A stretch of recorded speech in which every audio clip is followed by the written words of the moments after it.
paki mirom Gospodu pomolim si ja.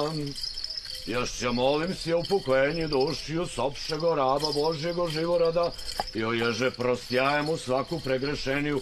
Vječnaja pamjat, vječnaja pamjat, vječnaja pamjat. Bog dušu.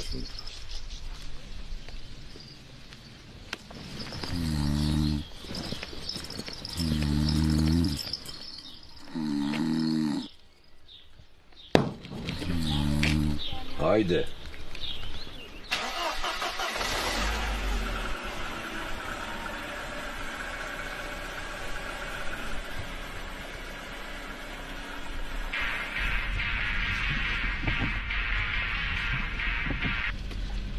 Šta je sad? Možeš da pričaš? Mogu. Imamo problem, ja ne znam više šta da radim. 2 sahrane čekaju i fale nam vozači. Miro, ne staj mi na muke, 2 noći nisam spavao, pa jedino se kloniram ko ovca majku mu.